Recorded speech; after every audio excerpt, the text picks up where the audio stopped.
Hi everyone, I'm Pat Prokop, retired meteorologist, and well, we had some rain this morning across a large portion of southeastern Georgia and southern portions of South Carolina. Did you hear all that thunder and see all the lightning around 4:30 and 5 o'clock this morning, and another one around 7 o'clock? Let's take a look, see how much rain fell, estimated by radar summary, and there it is right here. And you could see quite a bit of rain across portions of the southeastern Georgia, a little less in South Carolina. Let's zoom in on this a little bit. And there we can see over in and around the Fort Stewart complex, just north of Hinesville, about 3 inches of rain or more, even up to about 4 inches of rain across portions of that region just south of Ellabelle into the Fort Stewart complex. And then over into Richmond Hill, about 1 inch to 1.5 inches of rain, almost 2 inches of rain there. And extending eastward into my area, I had 1 1/3 of an inch of rain here at my location. And then on Skidaway Island, about 1.5 to 1 inch of rain there, and a little bit more, about 1 to 2 inches, almost 2 inches or more rain over there on Tybee Island, and over on Wilmington Island, about 1 inch to 1.5 inches of rain. So yeah, we had quite a bit of rain last night, actually early this morning across our region. What about the radar right now?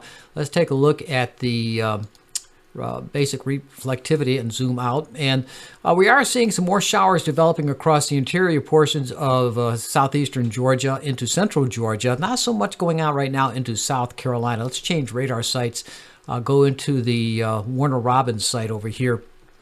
And there we can see more showers and thunderstorms developing across to the north of that region there, east of the Atlanta area, up in toward the Athens, and then up in toward northwest South Carolina.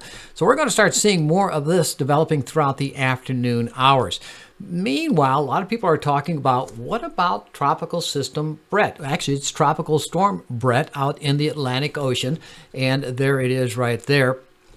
And let's bring up the map over here. And there you can see a little bit better, a bigger view of the map itself. And let me bring it over just a little bit. There you have it. That is Bret, and over here is that other tropical wave. I'm not really seeing much encouragement out of that system there. It looks like it's falling apart. And Bret is a tropical storm, minimal tropical storm at that, with 40-mile-per-hour winds. Will it gain strength? Well, probably a little bit, but not as much as first thought. And I don't even think it's going to ever reach hurricane status, because this is the time of the year where we have a lot of wind shear going on in the tropical Atlantic Ocean, and this is of no exception. Let's take a look at the forecast map from the National Hurricane Center.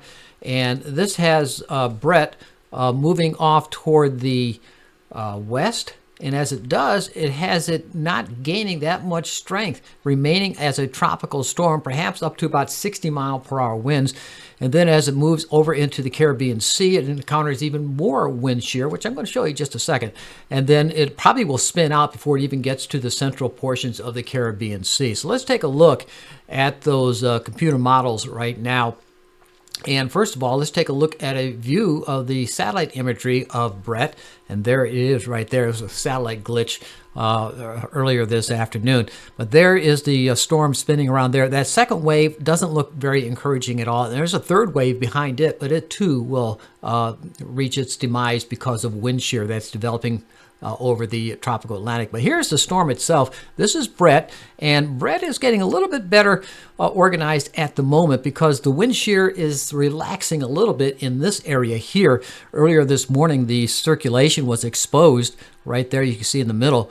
But now new convection is forming across the to the east of the center of rotation, which is indicating that that wind shear is indeed relaxing somewhat. So let's take a look at the computer model. And let's start it off over here. There's a storm over here in the east of the Lesser Antilles Islands.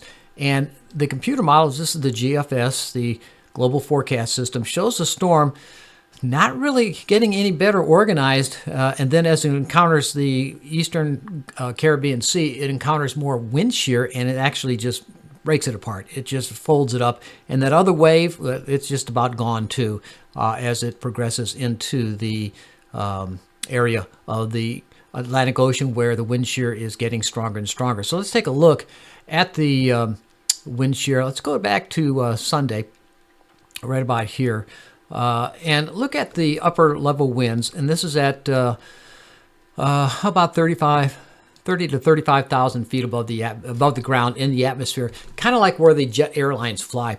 And the blue area here is the wind shear. And look, as the storm, I'm going backwards in time here. Here's the storm trying to move into the area here, and here's the wind shear coming down across the region. Now, this is this afternoon, and then as we go into the week, look at the wind shear increasing over here.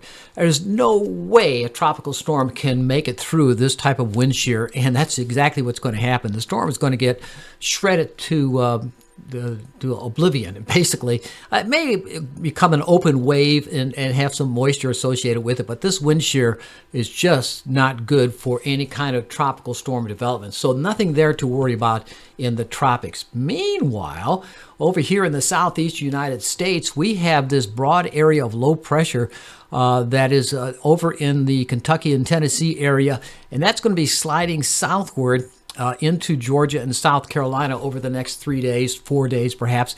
And that's going to generate more showers and thunderstorms. I don't know if they'll be as heavy as we saw this morning with that 1.5 to 2 inches of rain that fell across our area. But nonetheless, we're going to keep an eye on this. Already beginning to see some showers and thunderstorms developing across central portions of Georgia. What about the computer models? As we look at the rainfall totals expected out of this system, this is by sunset on Sunday.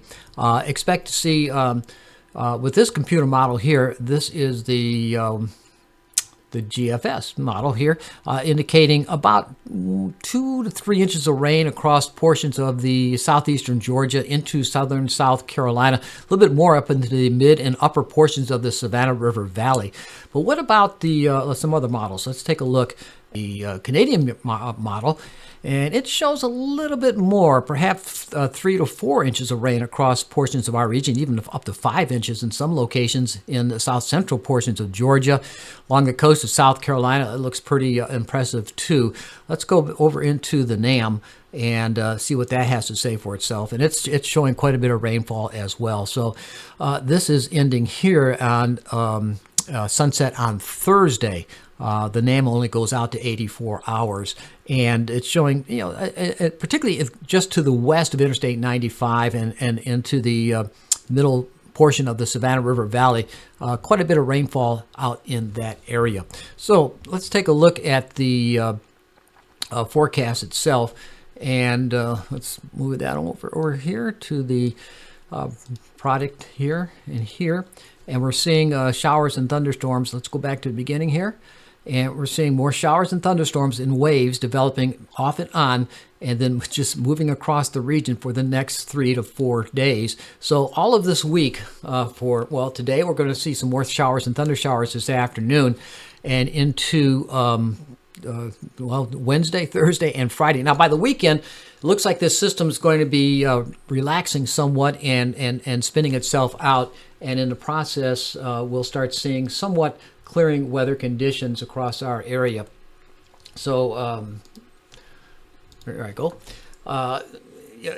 Just get ready for more rain this week. Don't worry about the tropics at all. Things are getting back to normal June tropical weather conditions out in that area, where tropical storms have a very difficult time in developing because of expected wind shear that flows across the tropical Atlantic, particularly in the month of June and July. By August and September, usually that wind shear dissipates somewhat, but this year it may continue because of the El Nino. The other issue in the Atlantic Ocean is the warm sea surface temperatures out there. They're about 3 to 4 degrees above the normal, that's in Fahrenheit, 3 to 4 degrees above normal for this time of the year. And that's a lot of fuel for the storms to tap into.